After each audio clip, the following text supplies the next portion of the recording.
My name is Chloe, and I'm 37 years old. I live in a quiet suburb just outside Houston, Texas. I've been married to my husband Mason for 15 years. We built a life together, comfortable, structured, filled with little routines and quiet evenings we raised. A daughter who recently left for college. And now, for the first time in almost 2 decades, the house felt quiet, to quiet the kind of silence that stirs things up inside. You old things, hidden things, things you don't want to name. Mason's a software engineer, brilliant, practical, composed. He's always been the calm one, the planner.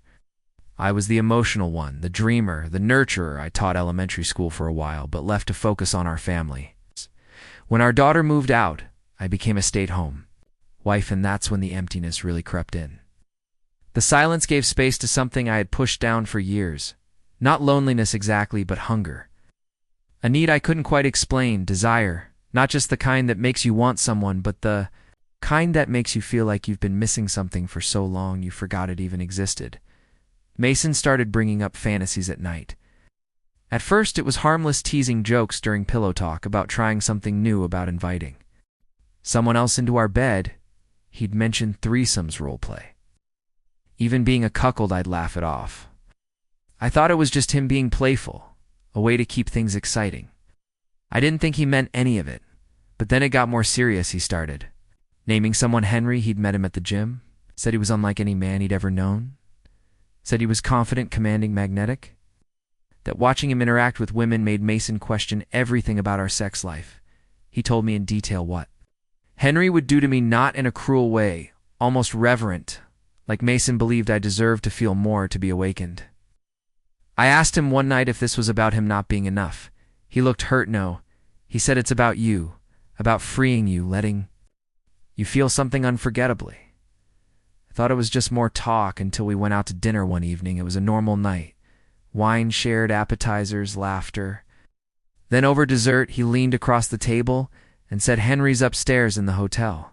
Sweet, he's waiting. My stomach dropped. I stared at him, waiting for the punchline. There wasn't one. He said he'd already talked to Henry, that they had agreed that Henry wanted to see me and that Mason wanted to watch. Was shaking when we left the restaurant, but I followed him anyway. The elevator ride felt eternal. I couldn't look at myself in the mirror because I didn't recognize who I was. My lipstick was flawless, my hair curled perfectly, but inside I was unraveling. A war raged in my chest. Between fear and something else, something darker, something electutha. Hotel door opened before Mason could even knock, and there he was. Henry, tall, broad, shirtless, covered in tattoos and wearing black joggers that clung to his body. He looked me straight in the eye and smiled, a slow, confident smile that made my knees shake. He didn't say a word, just stepped aside and let me in. The room smelled like sweat and cologne. A bottle of champagne rested on ice, one bed, a leather armchair in the corner. Mason sat down quietly, his eyes bright. Henry walked to me, placed a warm, heavy hand on my waist, and leaned in. If you want me to stop, say the word, he whispered, otherwise you're mine tonight. I didn't speak. I didn't need to. He kissed me hard. Hungry, tore my dress from my shoulders, lifted me like I weighed nothing, and laid me on the bed. His hands were skilled, his mouth commanding.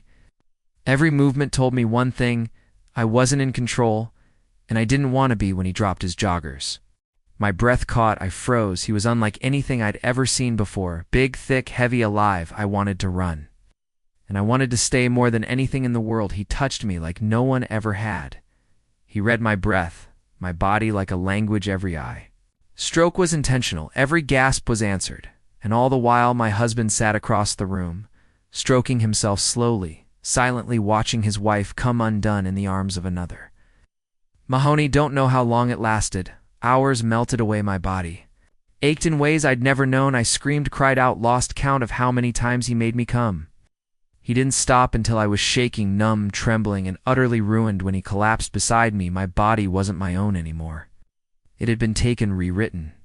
I looked over at Mason. He walked over and kissed my forehead. Thank you, he said. I didn't respond because I knew I would never be the same again. The next morning I woke up aching physically, mentally, spiritually.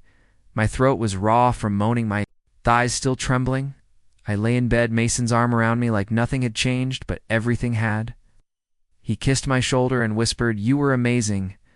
I smiled weakly, but it wasn't an act. I hadn't been pretending I'd been broken open. And something inside me had been born. And